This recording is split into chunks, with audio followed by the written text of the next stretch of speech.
Boa tarde, sejam todos bem-vindos e bem-vindas a mais esse encontro proposto pela SUBIM para tratarmos da educação na perspectiva inclusiva.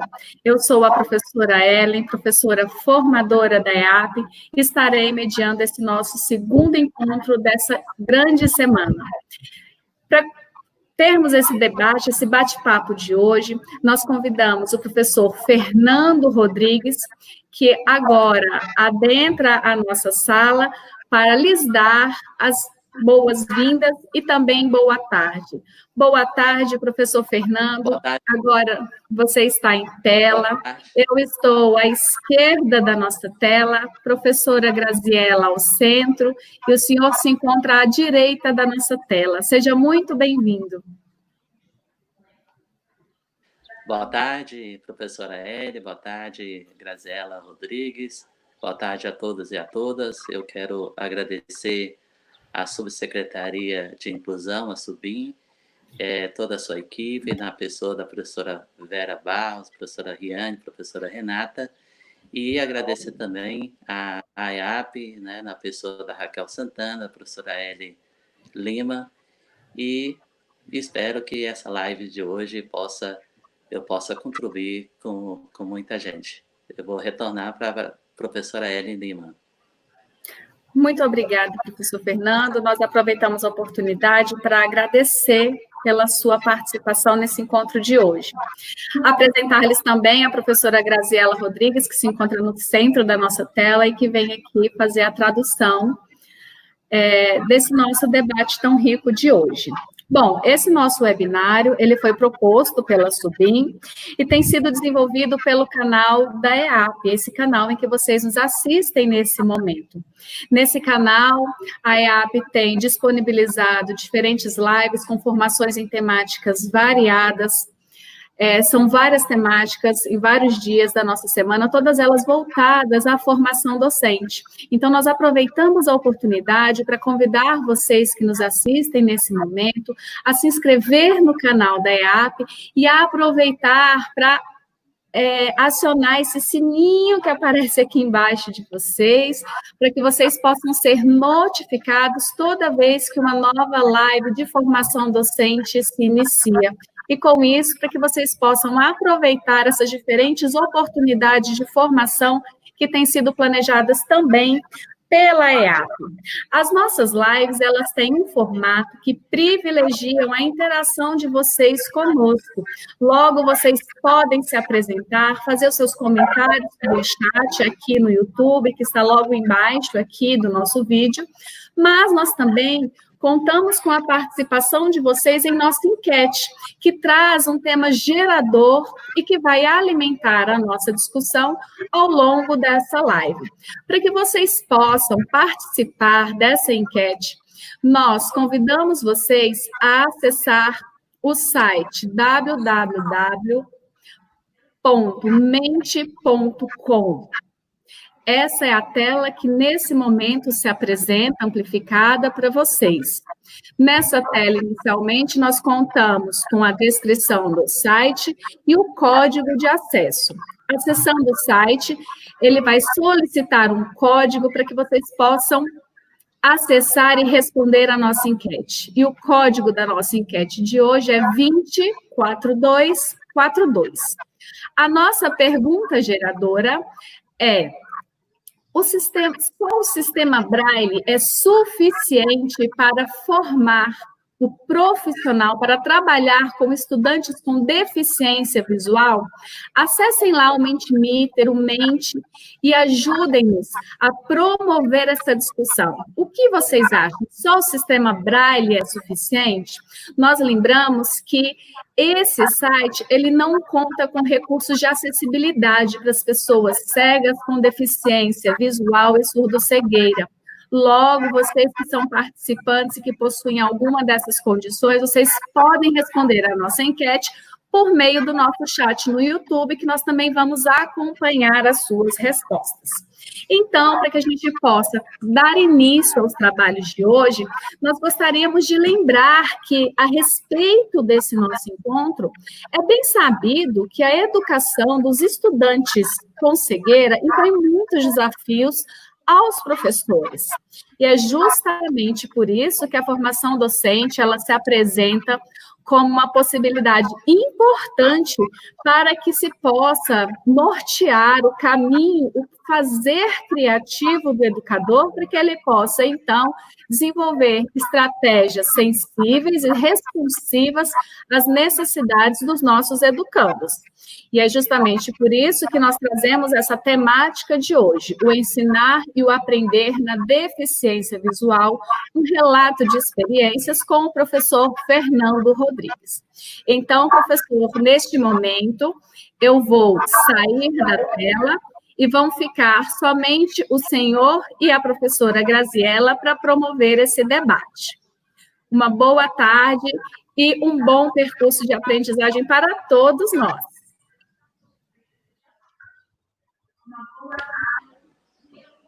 Ok, obrigado. Todo mundo está me escutando? Então, gente, boa tarde mais uma vez para todos e todas. Eu quero agradecer mais uma vez a Subim, né, a IAP pelo apoio. Quero mandar um abraço para o Centro de Ensino Especial de Deficientes Visuais e para todos e todas que estão nesse momento assistindo.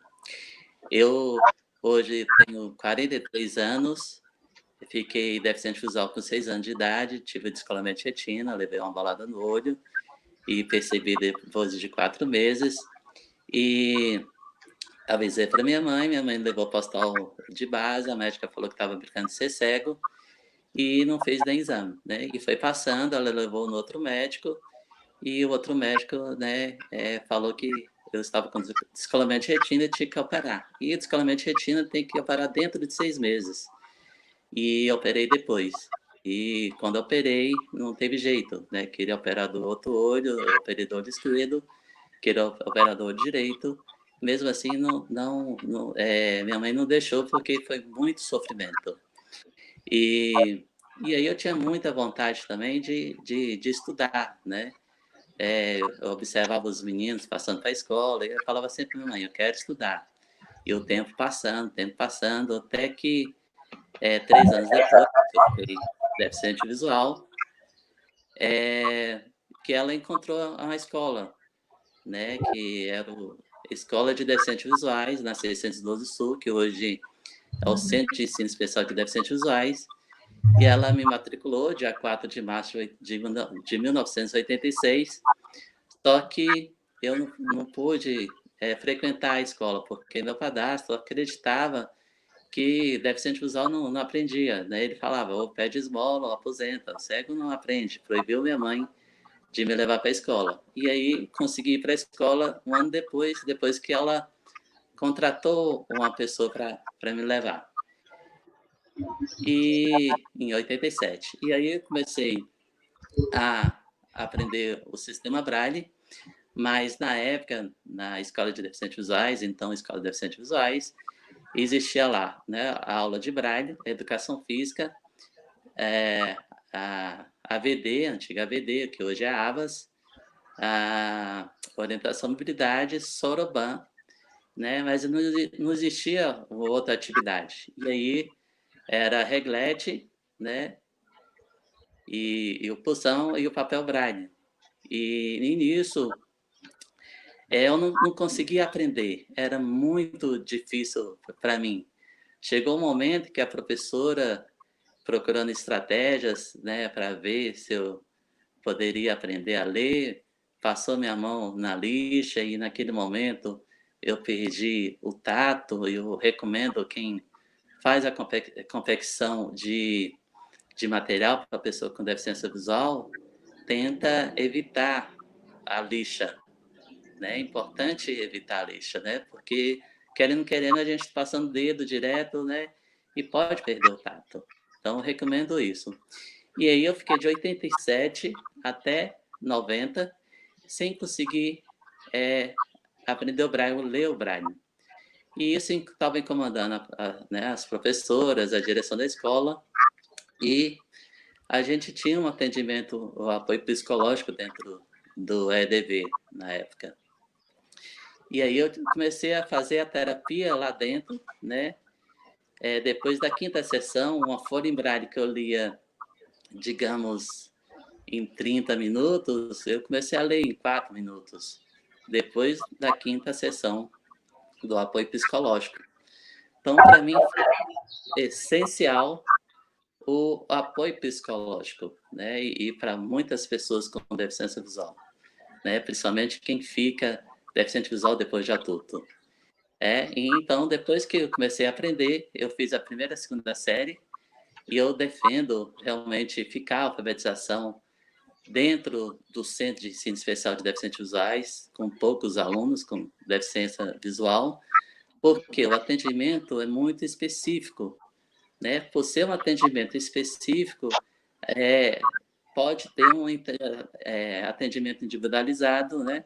Segundo a pesquisa da Espanha, o estudante com deficiência visual pura, tá? Que eu falo sem outra deficiência, tem 3 anos de atraso, tá? Então, organicamente, é importante, né, essa aprendizagem se dar de uma forma devagar, montando estratégias, né? Se não montar estratégia, a gente não consegue chegar, né, na alfabetização. Eu acredito que o uso da reglete é muito importante, porque a pessoa está observando como faz o braille, né? E fazendo braille manual fica mais fácil para o aluno. Claro que tem que montar várias estratégias para a gente escrever na reglete, para poder aprender na reglete, né? O braille na reglete, o braille é vertical, né? Já na máquina braille, o braille fica horizontal. Então, eu fiz a primeira e a segunda série, né, no EDV, saí em 1991, dia 19 de dezembro de 91, transformou em CEDV, né? Em 92, eu fui para o ensino regular, na terceira série, né, no plano piloto, porque o plano piloto era o único local que eu teria um apoio maior, devido à presença do centro, né, devido a vários fatores. E eu usava sempre a reglete, né, até a sexta série, né, e a sexta série em diante eu ganhei uma máquina braille, e os professores itinerantes aqui em Brasília pegavam matéria e passavam por o sistema braille. Então, para mim, eu tinha os colegas solidários que ditavam, né, não tinha matéria, tinha alguma coisa no quadro, e o material, né, sempre chegava a tempo, alguns momentos. Na quinta série, eu tive, mais uns 3 colegas, tive muitas dificuldades, porque as pessoas, os profissionais não conseguiam chegar a tempo com o material, né? E a quinta série tive essa dificuldade, mas depois foi melhorando, né, de julho para frente. E a sexta série foi tranquila, a partir da sexta série começou a ter uma política pensando na pessoa com deficiência geral, né? Antes colocava na última turma, junto com daqueles meninos que era classificado bagunceiros, tudo, e a partir da sexta série começou a colocar na turma A, uma turma com menos alunos, né? E aí, assim, foi melhorando. Então, eu fiz até a sexta série no plano piloto, a sétima e oitava série em Taguatinga, e depois eu fui para a escola normal de Taguatinga, fazer o curso de magistério. Eu tinha um sonho de ser juiz de direito, né? Só que, na época, um deficiente visual foi reprovado, porque não poderia olhar para o rosto, né, do réu. Daí, uma pessoa muito amiga, me orientou. Então, faz o magistério e seja professor. E aí eu consegui a vaga na escola normal, né, de Taguatinga. E aí a escola normal de Taguatinga, não, aqui a gente atende mais surdos. Falei, não, mas a gente tem uma sala muito boa para deficientes visuais, sala de recurso, e vai me dar o apoio necessário. Aí, tranquilo. Aí, no primeiro mês, né, do primeiro ano do ensino do magistério, colocar uma pessoa que não sabia o sistema Braille. Ela pegava o material, ditava para uma pessoa com deficiência visual, e essa pessoa copiava, e demorava muito, e os professores incomodavam, tinha professor que gravava, né, texto, teve uma professora de biologia que gravou vários textos e também fez a adaptação da célula, né, e foi muito legal a adaptação dela, tanto é que eu fui conversar com um grupo de professores em 2005, tinha uma professora lá, eu estudei contigo, e o material adaptado que a professora de biologia fez também serviu para mim, que antes eu não estava compreendendo. Então, isso que é inclusão. Então, assim, a adaptação de material é sempre importante observar como que é o estudante, né? Como que o tato dele, o tato dele funciona, né? Fazer todo esse trabalho, observar o estudante, cada um, cada pessoa é diferente, né? Então a gente precisa tratar isso, né? Então o trabalho individualizado é sempre importante. Hoje, como tem jornada ampliada, para planejar fica muito mais fácil fazer material, ou de repente atender o aluno no outro horário, né? E na sala de recurso, a finalidade dela é ajudar o estudante, né, nas questões do sistema Braille, questão do Soroban, não da de recurso. Então, a ajuda do professor, eu chamo professor de sala, né? Muita gente chama de regente, mas eu coloco um professor principal. Ele pode dar todo apoio, né, nos momentos. E a sala de recurso é apoiar também, né? Fazer junto. Tem hora que falar, mas o aluno tal é da sala de recurso. Não é. O estudante é da escola, né? É da escola. Bem, eu tenho 3 irmãos, só eu que sou deficiente visual, né? E eu fui o único que fiz curso superior, sou pedagogo, orientador educacional, né? E tenho uma pós-graduação. E comecei a andar sozinho com 13 anos, né? Por necessidade, né? Necessidade mesmo porque meu padrasto continuava não deixar minha mãe sair de casa. Então, eu combinava com minha mãe para ela me pegar na parada, não existia nem celular, né? E tinha vezes que eu chegava, o ônibus quebrava e ela ficava lá esperando um tempão. Então, minha mãe foi uma grande força para mim. E tive muito apoio de muita gente, muitos voluntários, né? Essa senhora mesmo que me ajudou, orientou eu ser professor, ela me ajudou muito, apoiando em todos os sentidos, todas as orientações, né? E, enfim, o magistério eu consegui terminar, né? Graças a Deus, bem, né? Infelizmente, eu fiquei muito chateado, né, com um grupo de professores da educação especial que não queriam que eu fizesse magistério, né? Chegou a falar que eu não ia conseguir fazer 16 disciplinas, né? E aí chegou no meu ouvido, eu falei, agora Deus tem que me iluminar para poder superar essa questão, né? Provar que eu vou conseguir, né? Por que isso? Porque uma deficiente visual terminou o magistério em 1991 e até 1997 não tinha passado no concurso da secretaria.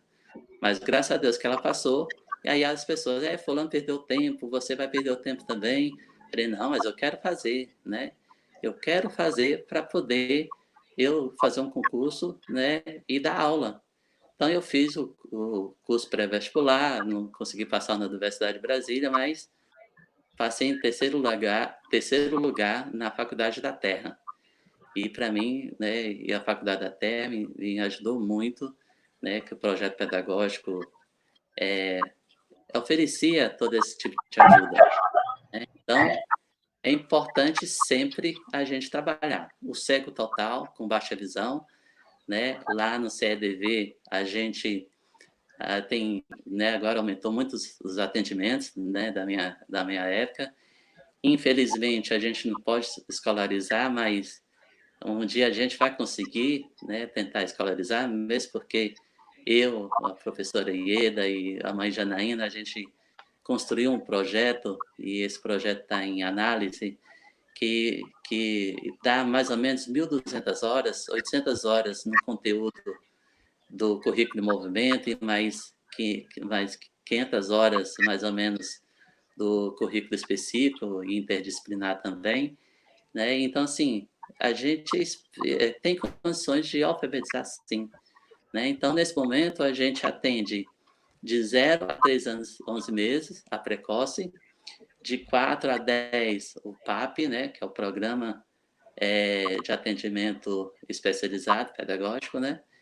E a gente tem também a parte, né, dos adultos, né, o Sistema Braille, o Soroban, a educação visual, onde trabalha o campo visual do baixa visão, a digitação, a escrita cursiva, onde a gente aprende a assinar o nome, né, tem uma assinatura de documento. A gente tem AVAS, né, que é atividade autônoma social, né. A gente tem também música, educação física e todas as artes, né, música, artes plásticas, artes visuais, arte cênica, para poder também ajudar a pessoa com deficiência, em todo sentido. A gente tem a pré-mobilidade. A pré-mobilidade ensina as crianças de 6 a 14 anos a usar bengala, a proteção, né? E a gente tem a orientação mobilidade, que é a partir dos 15 anos, que ensina o aluno a andar na rua sozinho, né? Ter autonomia. E isso é importante, a autonomia. Então, cada vez mais, né, e aí o CDV está aumentando os atendimentos e melhorando cada vez mais o atendimento para a pessoa com deficiência visual. E também tem o atendimento do SOTIO, né, que é o Serviço de Orientação ao Trabalho, que é importantíssimo esse setor. Tá? Então, assim, a gente sempre está dando o apoio para a pessoa com deficiência. E a gente precisa do apoio da família. A gente criou uma turma em 2012 de pais e parentes, né, esposa, marido, para aprender o sistema Braille e o Soroban. Mas também não é só isso, a gente tem que ensinar a pessoa, os parentes, compreender a deficiência visual, né? E é importante, além do Braille e Soroban, ensinar, mostrar para ele que a pessoa com deficiência visual pode fazer qualquer coisa. Tem hora que a gente ensina a cozinhar, a pessoa chega em casa e não consegue cozinhar, né? Então, aliás, tenta cozinhar, mas a família não deixa, é importante deixar, né? A gente faz tudo devagar, tudo tem que ficar no lugar, né? E se não ficar no lugar, não fica legal, tá certo? Então, vou passar para a professora Ellie para a gente ver os comentários. Muito bem, professor Fernando. Estou voltando à sala. Novamente estou à esquerda da tela, com a professora Graziela ao centro e o senhor à direita da nossa tela. Bom, okay. Vou compartilhar aqui com vocês a nossa tela do Mentimeter, para que vocês possam ver o resultado da nossa enquete. Bom, deixa eu só olhar aqui pela outra tela. 59 pessoas participaram até o momento da nossa enquete, cuja pergunta é: só o sistema Braille é suficiente para formar o profissional para trabalhar com estudantes com deficiência visual? Das 59 pessoas que participaram, 58 pessoas acreditam que não é suficiente, professor Fernando, que apenas o sistema Braille não é suficiente. E aí, agora, eu pergunto ao senhor, o que o senhor pensa a esse respeito? O que o senhor pode provocar de reflexões relacionadas a essa discussão? A partir de agora, eu vou sair novamente da tela e vão ficar somente o senhor à direita da tela e a professora Graziela à esquerda.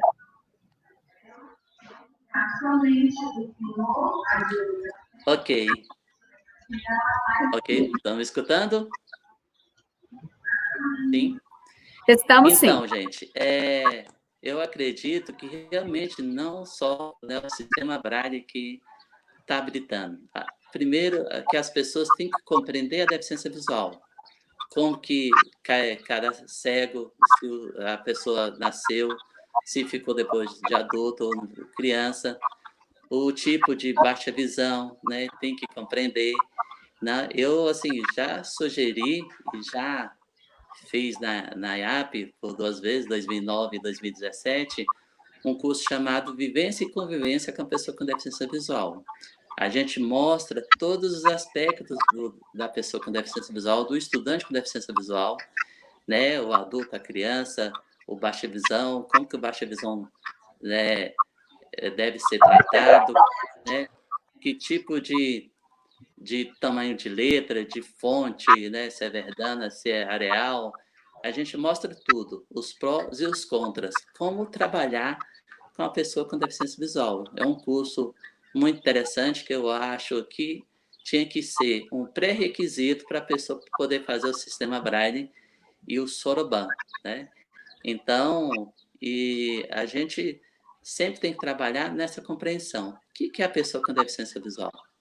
Né? Como que a gente vai montar estratégias para a pessoa com deficiência visual? Como que a gente vai montar material para a pessoa com deficiência visual? Para o cego e para o baixa visão, né?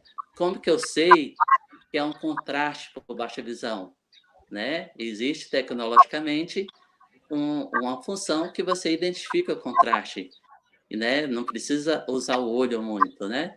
Então, assim, a gente precisa estudar muito, muito, muito para compreender a pessoa com deficiência, né? E essa questão no geral, né? Estudar geral mesmo, né? E esse trabalho tem que ser constante com a família é a base de tudo, né? Com todos os professores e fazer um trabalho em conjunto. Se não fizer o trabalho em conjunto, não vai funcionar, né? O estudante com deficiência visual, tem algumas famílias que colocam tudo que é tipo de coisa para fazer e não é legal, né? Seria bom dedicar uma coisa só, né? Dedicar, por exemplo, coloca escola de música, coloca no karatê, coloca no futebol, né? Isso não é legal, porque a pessoa, né? A gente que é pessoa com deficiência visual, a gente precisa pensar muito, raciocinar muito. E se fizer muita coisa, não vai funcionar o aprendizagem, né? Para a gente aprender, precisa ter um pouco de calma, ser mais devagar, né? Eu dou aula de Soroban, já trabalhei, né, na parte de sistema de medida, desenvolveram para mim uma régua adaptada, né? Além de trabalhar no próprio aparelho de Soroban, né, eu pedi para as alunas medir o CEDV, né? Pegar a régua de 30 centímetros com a adaptação, e ela foi medindo para ver quantos metros tinha o CEDV, elas, né? E aí isso é a prática, né? Por exemplo, qual o tamanho do seu palmo? Né? Eu pedi para colocar a mão na folha de papel e cortar para ver, e ela medir depois quantos centímetros tinha o palmo ou pé. Então, o trabalho tem que ser constante e no concreto, né? E também, claro, na teoria, para ele compreender como faz a construção, né? E na orientação mobilidade é a mesma coisa, né? E a orientação mobilidade, o trabalho tem que ser devagar. E o lado emocional tem que ser bem trabalhado, né? Quanto do professor, quanto do estudante, quanto da família, né? Por exemplo, se for ter uma aula de orientação mobilidade e a pessoa não está legal emocionalmente, não é bom ter. É bom conversar, né? Para relaxar tudo, senão não vai ser legal. Então, na formação, formação inicial, é tudo, né? Se a gente não formar bons profissionais, esse profissional também não vestir a camisa estudar bem e compreender bem, né? A gente não vai ter resultados, né? Bons resultados, né? Qualificação dos estudantes com deficiência visual. Isso que importa, a gente precisa da qualificação da pessoa com deficiência visual. E a qualificação é devagar, né? Em todos os sentidos, né? Nesse momento mesmo, eu tive que aprender muitas coisas para me dar aula virtualmente. E os estudantes também. Mas é tudo devagar. Cada pessoa tem seu momento para aprender, né? E, por exemplo, o diabético, ele precisa de um trabalho grande, né? Várias estratégias para ele poder aprender. Se não tiver várias estratégias, papel, né? Ele não vai conseguir aprender. Então, a gente tem que ter essa compreensão de tudo, todas as estratégias. Mas fulano aprende, ele não aprende? Não, é que ele é diferente, né? Ele é diferente. Então, cada pessoa tem um ritmo próprio para poder aprender. Então, a gente precisa se colocar no lugar do outro. A partir do momento que você coloca no lugar do outro, você ensina melhor, né? Então, e aí eu dei aula, né, para os pais, dei aula de Braille para os pais também, e curso de formação também, né, para os professores, curso de Sistema Braille e Sistema DOSVox, e nesse semestre, né, eu vou dar aula de Sistema DOSVox com o professor Wesley de Braslândia. Então, gente, eu acho que quero parabenizar a IAP por essa iniciativa, a Subim pela essa iniciativa, né, a professora Vera Barros teve a ideia de colocar audiodescrição, né, nos vídeos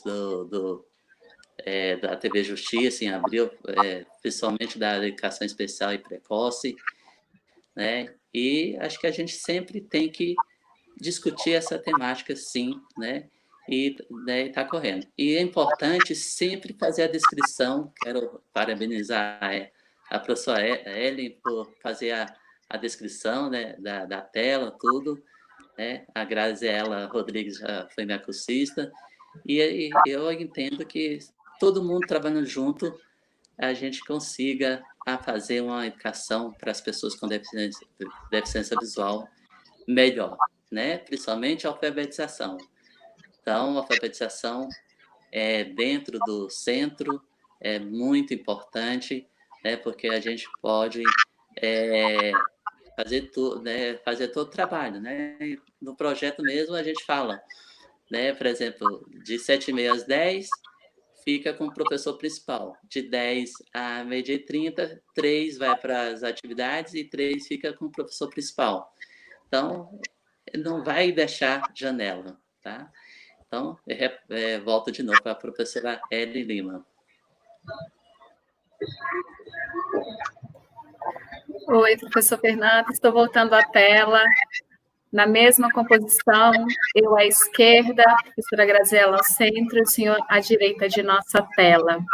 As pessoas estão muito tocadas com o seu relato, se manifestando positivamente aqui com relação a não limitação ao uso do sistema Braille, né, para educação, processo de ensino-aprendizagem dos nossos estudantes cegos e com deficiência visual. Uma outra coisa que traz destaque aqui nos comentários diz respeito à sua fala acerca da nossa sensibilidade em perceber os diferentes tempos, as diferentes necessidades dos nossos estudantes, né? E eu acrescentaria aos comentários dos colegas que participam aqui desse nosso encontro de hoje à tarde, tão rico a propósito, que quando nós somos convidados a pensar a singularidade do outro, isso nos coloca a pensar também sobre um desdobrar das nossas próprias expectativas, porque muitas vezes nós pensamos o tempo do aluno, as necessidades do aluno, as próprias estratégias e recursos que eu vou usar para desenvolver o processo de ensino-aprendizagem com ele, a partir das minhas expectativas, do meu tempo, né? E talvez esse seja um grande desafio que nós precisamos enfrentar olhar a realidade de aprendizagem, os caminhos de aprendizagem dos nossos estudantes, não a partir necessariamente da nossa ótica ou do currículo, mas tentar enxergar o currículo, enxergar o calendário, enxergar o sistema a partir do tempo do próprio aluno, né? É mobilizador, é um exercício que muitas vezes é difícil para nós professores, até porque nós fomos trabalhados para pensar a educação dentro de um sistema já bem estruturado. E quando a gente se vê na necessidade de pensar a educação dentro da perspectiva da diversidade, algumas vezes a gente se vê, como diria Piaget, desequilibrado, né? Precisando construir novos esquemas, novos conceitos, novas possibilidades de aprendizagem. Gostaria de dizer para o senhor também que a nossa enquete no Mentimeter continua com a resposta negativa em alta. As pessoas acreditam que o sistema Braille não é suficiente para planejar esse processo. Então, vou devolver para o senhor poder dar continuidade ao seu discurso, certo? Ok. Então, vou sair da tela e vão permanecer o senhor e a Graziela. Então, a gente, né, pensando no outro, na parte marcante, né, das situações, então, o CDV recebe, por meio da equipe de apoio e avaliação, o estudante com deficiência visual para estudar lá. No caso dos estudantes que estão na educação inclusiva, as equipes pode fazer a avaliação, se for baixa visão, faz a avaliação funcional da visão, né? Essa avaliação vai dizer como que esse baixa visão, como vai ser o atendimento desse baixa visão. Se ele vai ficar na frente, se ele vai ficar no meio, se ele vai ficar no fundo, onde vai ser melhor para o baixa visão, que tipo de caderno que ele vai usar, o tamanho da letra, o tamanho da fonte, né? E sempre eu recomendo para os professores do ensino comum, nem falo ensino regular, porque a educação especial, os centros de ensino especiais é um ensino regular também, né? Tem um sistema, né? Então, eu recomendo sempre que o professor planejar com antecedência de uma semana, repassa esse material para a sala de recursos com antecedência, porque não adianta o professor planejar de madrugada, querer dar aula no outro dia de manhã, o deficiente visual, o material não vai ficar pronto naquele momento. Então, eu recomendo sempre fazer o planejamento, ler o relatório, o professor principal, ou os professores principais da área específica, ler o relatório daquele estudante, o que deve trabalhar com ele, né? E aí eu puxo para os supervisores pedagógicos e os orientadores pedagógicos estudar aquele estudante. Receber o estudante com deficiência visual, estuda ele, lê o relatório, vê o comportamento, como que ele está se comportando, se realmente está batendo com o relatório, né, para poder fazer um melhor atendimento, né? E esse melhor atendimento será bom para todo mundo. Ninguém vai ficar com frustrações, né? Trabalhar bem a todos os funcionários e professores da escola para receber esse estudante, como guiar o deficiente visual, como sentar o estudante, né? Como servir o lanche para esse estudante, né? A questão do prato, né? Fazer todo tipo de orientação para todos da escola, desde a direção, né, até o porteiro. Então, é importante fazer esse tipo de trabalho, né, na escola regular, na escola inclusiva, e assim a inclusão possa acontecer de fato e de verdade. Então, a inclusão acontece a partir do momento que a pessoa com deficiência visual aceita a sua condição e tenha contato com os pares, né, com as outras pessoas com deficiência, porque a gente aprende muita coisa com o contato com os pares, né? E e a sociedade esteja preparada para isso, né? Na minha época de estudante, eu que tinha que me adaptar. E hoje, todo mundo tem que fazer adaptação. O estudante com deficiência visual, né? O professor, o orientador, o diretor, todo mundo tem que compreender da deficiência, tá? Se não compreender, não, né? Não, a aprendizagem não vai ser legal, em todos os sentidos, tá? Essa escola tem que ter piso tátil, tem que ter placas em braille e placas ampliadas também nas salas, né?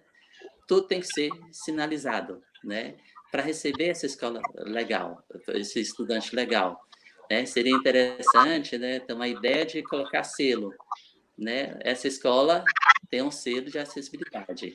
Beleza, então pode receber o estudante com deficiência visual ou outra deficiência. Então, sempre é importante todo mundo estar preparado. Se não estiver preparado, não vai funcionar a inclusão. Então, a gente tem que estar preparado em todos os sentidos. Além do curso de Braille, sistema Braille, Soroban, audiodescrição, né, dominar um pouco sobre o baixa visão, né, tipo de fonte, tipo de tamanho de letras, né? Então, assim, é importante ter a formação em todos os sentidos, tá? E quanto mais, cada dia está aparecendo coisas diferentes, né? Cada dia está aparecendo uma forma diferente para a pessoa com deficiência. Então, o movimento tem muita coisa boa, muita tecnologia boa, tá? Então, assim, eu quero encerrar, que acho que o tempo já deu, né, Ellen? Oi, voltando na mesma posição, eu à esquerda. Professor, nós estamos com 42 minutos de live. Temos algumas perguntas aqui inquietantes. O senhor gostaria de responder? Beleza, pode fazer. Olha, uma pergunta que trouxeram para nós é a seguinte. Professor Fernando, como você vislumbra a formação ideal do educador especializado na deficiência visual? Quais as principais habilidades necessárias para trabalhar com os estudantes deficientes visuais?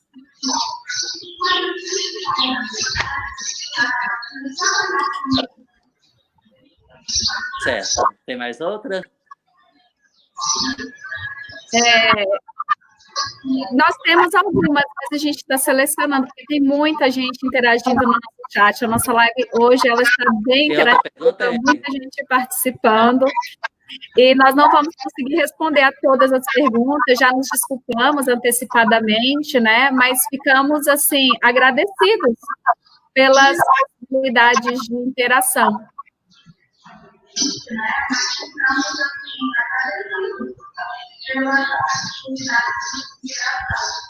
Aham.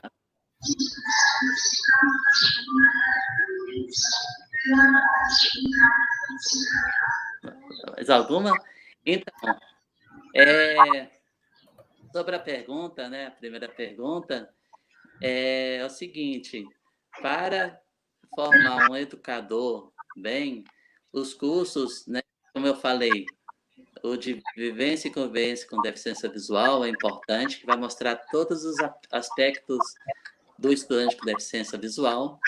No curso do sistema Braille, além do Braille, também tem que tocar um pouco, mostrar quem é a pessoa com deficiência visual, com dinâmica, né, com vídeos. E além do Braille, a gente tem que trabalhar isso dentro do curso do sistema Braille. Não é só Braille que a gente deve trabalhar. Então, a gente tem que trabalhar esses aspectos mostrando, né, a deficiência visual. No curso do Soroban, a mesma coisa. Além do Soroban, a gente trabalhar, né, o Soroban, antes do Soroban, a gente tem o pré-Soroban, que trabalha com material concreto, né, com palitos, tudo, para construir conceito de número, né? Porque o Soroban é muito abstrato, né? O Soroban é muito abstrato, então tem que trabalhar bem, né? E o Soroban ainda tem uma parte específica do Soroban que a gente pode trabalhar da ordem maior e da ordem menor, né? Somar a partir da dezena ou somar a partir da unidade, né? Assim como as outras operações. Então, sempre é importante não trabalhar só a técnica, mas trabalhar também a compreensão do estudante. E para ter a compreensão do estudante, você tem que compreender aquela deficiência, aquele estudante, né? E lendo o relatório, a gente vai compreender. Então, a formação tem que fazer isso, né? E a formação tem que demonstrar, né? Não pode ser uma coisa muito rápida, tem que ser uma coisa devagar para a gente aprofundar no estudo, né? Se não aprofundar, fica superficial e o estudante não vai ter bons resultados no futuro. Ótimo, professor. Estou voltando à tela. O senhor gostaria de apresentar aquelas imagens que o senhor separou para a gente? Ah, sim. Então, eu quero mostrar como a pessoa com deficiência visual escreve na reglete. Então, a reglete padrão hoje é a reglete negativa. A gente escreve da direita para a esquerda, e aí a gente lê da esquerda para a direita. Tira a folha, vira a folha, e aí a gente lê da esquerda para a direita. Mas também eu posso estar escrevendo da direita para a esquerda, e se eu observar que tem alguma coisa errada, eu subo um pouquinho a folha e leio da direita para a esquerda. Tá? Tem como o estudante fazer isso. Tá? Então, a reglete, né, manual. Agora, a professora Ellen vai apresentar a figura da máquina Braille. Né? A máquina Braille são 6 teclas, 3 do lado esquerdo e 3 do lado direito. No meio tem a barra de espaço, do lado esquerdo tem o ponto 1, ponto 2, ponto 3, do lado direito tem o ponto 4, ponto 5, ponto 6. E aí, por exemplo, eu quero fazer a letra B. A letra B é 1 e 2. Eu tenho que apertar 1 e 2 ao mesmo tempo. Né? Já na reglete é diferente. Na reglete eu furo primeiro o 1, depois eu furo o 2. Tudo, né? 1 por 1. Já na máquina Braille, e na máquina Braille eu posso ler da esquerda para a direita e em cima do papel. O papel fica, né, o Braille fica em cima e eu passo o dedo em cima e consigo ler da esquerda para a direita o Braille que eu fiz naquele momento. Tá? E aí eu vou apresentar para vocês também a bengala verde. A bengala verde é para identificar que a pessoa é baixa visão, né, para ter uma diferença. Né? E nem sempre o baixa visão vai precisar de ajuda, mas ele pode precisar de ajuda. Então, se você encontrar na rua um baixa visão com bengala verde, alguém com bengala verde é baixa visão. Né? Se ele te pedir ajuda, pode ajudar. Né?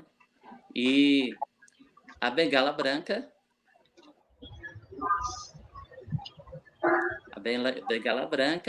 é para o cego, né, total, para identificar que é o cego, né, que aquela pessoa não enxerga nada. Né? Então, a bengala branca identifica, né, o cego total. A bengala vermelha na ponta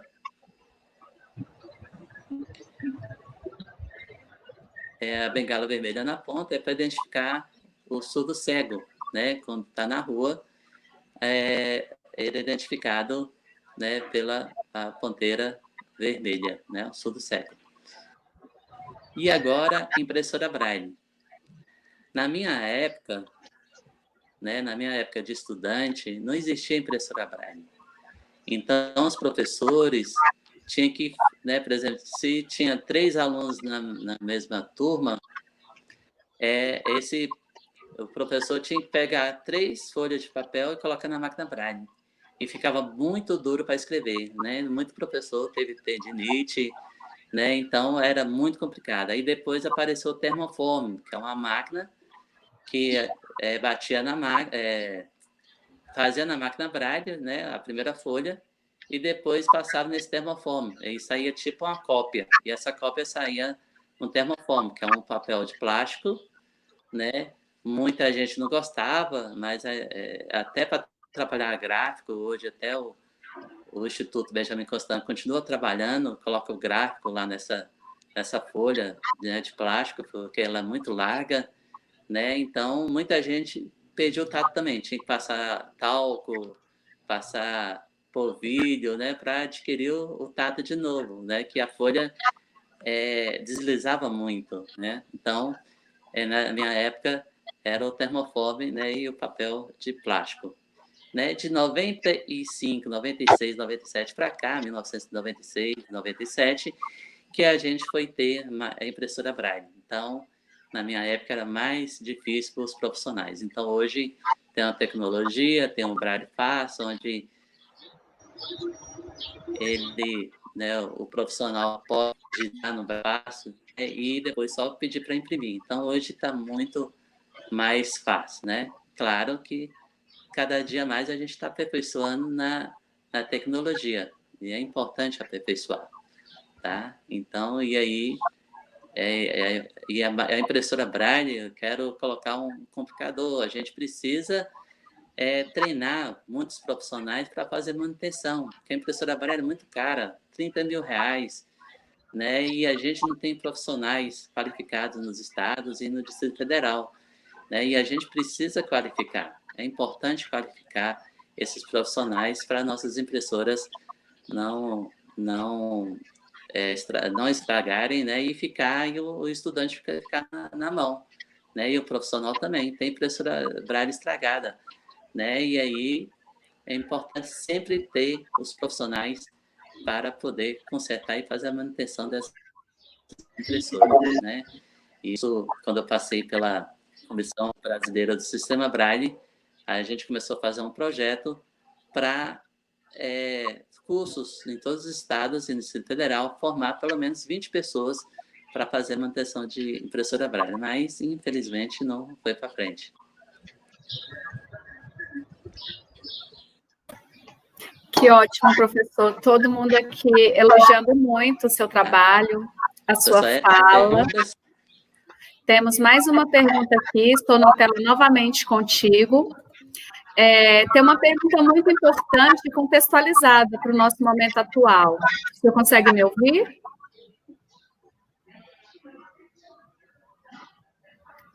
Certo. A pergunta é a seguinte: como podemos otimizar a aprendizagem do deficiente visual por meio do ambiente virtual de aprendizagem?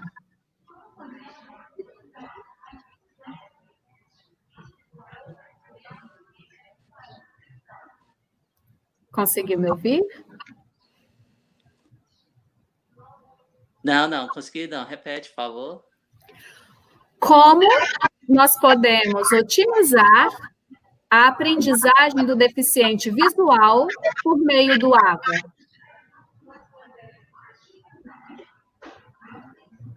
Tá. Ter aula virtualmente, é isso? Isso, os ambientes virtuais de aprendizagem.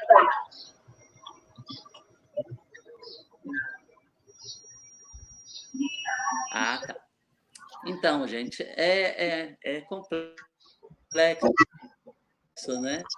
É muito complexo, mas a gente tem adaptações, né? Eu sei que para séries iniciais, alfabetização, é meio complexo, mas a gente precisa fazer as adaptações, precisa informar, mesmo que seja teoricamente, eu sei que tudo é prático, mas a gente precisa fazer a teoria virar prática, né? Praticando junto com a família. Então, a família, nesse momento de ensino virtual, é essencial para apoiar o estudante. Eu sei que tem muita família que trabalha, tudo, né? Eu acredito também que tem muita... a parte virtual também não tem acessibilidade, alguns não têm habilidades, né? Mas a gente precisa adaptar de alguma forma para chegar a essa informação, para ele ter essa informação e formação. Então, há possibilidade, sim, claro, com adaptações. A gente precisa adaptar. Eu mesmo vou dar aula para alguns via telefone, né, para outros via internet mesmo, né? Para outros via Skype, né? E assim vai. Então, assim, a gente tem que conhecer cada estudante. E alguns falam, oh, não tem jeito, não tem como. Aí a gente respeita a habilidade. Mas o apoio da família é essencial e o professor tem que fazer, né? É importante fazer as adaptações possíveis para atingir esse público. A gente não pode deixar de fora, né? Acabou o ano letivo. Não, a gente vai ter que trabalhar virtualmente usando todos os recursos de audiodescrição, recurso de descrição, né? Usando todos esses recursos que a gente tem. Onde que está? A gente compreender o aluno, né? E estudar junto com o aluno e aprender também as técnicas. Eu sei que muitos professores também não têm facilidade, trabalham com meio, né? Eu fiz até uma pesquisa do pessoal do ensino médio, parece que estão bem, né? No serviço virtual, né? Os estudantes com deficiência visual, claro que teve uma adaptação antes, que já trabalhava antes no serviço virtual, né? Mínimo, mas agora vai ser 100%. Então, é uma adaptação. Então, cada estudante, cada professor tem que fazer um acordo para poder fazer esse trabalho, né? Eu conheço uma moça em São Paulo que dá curso de Braille. O que ela faz? Né? Uma moça cega. Ela ensina e pede para a pessoa gravar um vídeo demonstrando como está escrevendo o sistema Braille na reglete, né? E aí, ou lendo, está lendo aquele, né, o Braille, a folha de Braille. Então, demonstrando via vídeo. Então, isso é uma ideia boa também. Assim como o Soroban, né? A pessoa está do outro lado com o Soroban na mão e eu daqui, né? E a gente vai trabalhando o Soroban, né? De repente, posso pedir para alguém visualizar se ele está realmente fazendo certo, né? Ou confiar nele, né? Uma hora eu vou saber se realmente ele fez, né, a questão certa ou errada. Então, eu, né, digo que tem que estudar as possibilidades de ensino remoto. Cada estudante é um estudante, tá? Cada um tem uma habilidade. Muito bacana, professor. Essa sua resposta, ela nos coloca Mais alguma? Na verdade, tem um monte de perguntas aqui, né? E aí, o que a gente queria dizer a todas as pessoas que assistem nesse momento é que nós não vamos conseguir responder a todas as questões de vocês, infelizmente, porque o nosso tempo já se encerra. Mas vocês podem encaminhar as perguntas para subir, que os nossos colegas, eles se comprometem a fazer as mediações necessárias e buscar ajuda também dos nossos mediadores, dos nossos participantes, para esclarecer as dúvidas que vocês trouxeram aqui no chat. O canal de contato da Subim é livesubim.eap@gmail.com. livesubim.eap@gmail.com. Vocês podem enviar as suas dúvidas via e-mail, que nós estamos comprometendo a fazer as mediações tão breve possível. Professor Fernando, eu acredito que pela relevância da sua fala, todos nós que estamos aqui nos bastidores te assistindo, estamos muito gratos em te ouvir. Acredito que o sentimento seja o mesmo das pessoas que estão aqui conosco pelo YouTube. E aí, a gente gostaria de mencionar a quantidade de pessoas que trazem aqui comentários mencionando quão importante e enriquecedora foi essa live. Não teremos como ler todos os comentários, mas a gente vai trazer alguns como ilustração sobre a apreciação dos nossos colegas que estão nessa tarde aqui conosco. Então, Lúcia Duda diz, maravilhosa essa live, quantas informações. Gratidão, professor Fernando Rodrigues, parabéns, sensacional. Temos muitos alunos seus aqui, muitos colegas de trabalho também mencionando. Aqui a professora Fernanda Gisele diz, quanto conhecimento compartilhado. Estou amando. Deixa eu pegar um outro comentário aqui. Gratidão, professor Fernando, seu relato é excelente. Muitas pessoas agradecendo, inclusive, as informações sobre os materiais, né? A diferenciação das bengalas, que elas não conheciam. Aproveito a oportunidade para retificar que a imagem das bengalas foram apresentadas na ordem inversa da sua fala. Então, enquanto o senhor falava sobre a bengala branca, apareceu a imagenzinha da bengala de ponta vermelha. Só para a gente poder corrigir um pouco essa informação e deixar tudo muito claro. Bom, professor, eu gostaria de, para a gente começar a finalizar essa live, trazer um relato de um aluno seu, ou aluna, eu não consegui pegar o nome porque os comentários eles estão muito dinâmicos aqui no nosso chat. Então, eu peço desculpas porque eu não consegui identificar o nome da pessoa para citá-la aqui, e também não sei se foi um professor, uma professora, uma aluna. Eu sei que essa pessoa, né, foi seu discípulo de alguma forma. E ela disse que uma das maiores aprendizagens que ela teve contigo foi quando o senhor disse que, para que a gente possa efetivar a aprendizagem do nosso estudante, antes nós precisamos conseguir imaginar, compreender como ele aprende. Nós temos importantes teóricos na psicologia que falam isso, né? O caminho de aprendizagem, ele nasce dentro do próprio estudante. E tão mais responsivo, os resultados serão tão melhores quanto mais responsivos a gente conseguir afinar o nosso trabalho, a escolha das nossas estratégias, dos nossos recursos, a realidade dos nossos estudantes. E essa fala, quando eu li ela aqui no chat, ela me tocou muito. E ela vai também ao encontro daquilo que o senhor trouxe durante todo esse debate, né? As respostas, elas estão nos alunos. Se a gente pretende buscar processos de aprendizagem efetivos, com bons resultados, promover o desenvolvimento pleno dos nossos alunos, o ponto de partida está nos nossos próprios estudantes. Então, eu gostaria de fechar a minha mediação com essa fala, porque ela me tocou e ela vai muito ao encontro do que o senhor disse. E, nesse momento, te agradecer e passar a fala para que o senhor possa fazer as suas considerações finais e se despedir das pessoas que nos acompanham nessa tarde. Vou sair da tela, tá certo?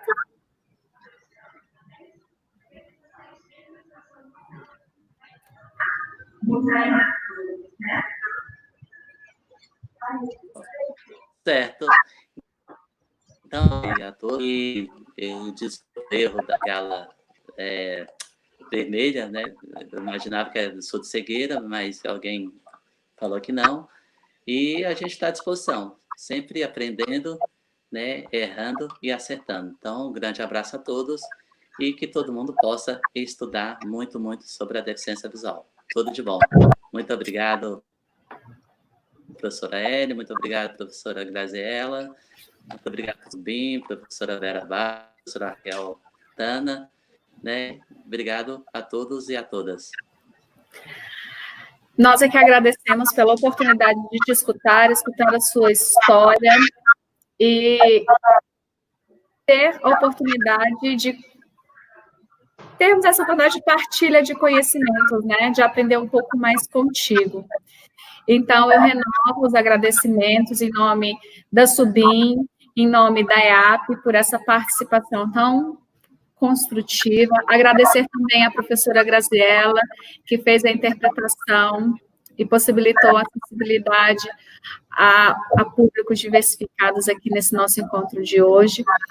E já deixar a vocês o convite da nossa live de amanhã, às 14h, no nosso canal aqui da EAP. Esperamos todos vocês para que vocês possam continuar conosco nesse percurso de aprendizagem voltado à construção de escolas cada vez mais inclusivas. O professor Fernando saiu da nossa live, mas, enquanto isso, a gente se despede, Graziela e eu, e nos encontramos amanhã, pessoal. Uma boa tarde e até logo.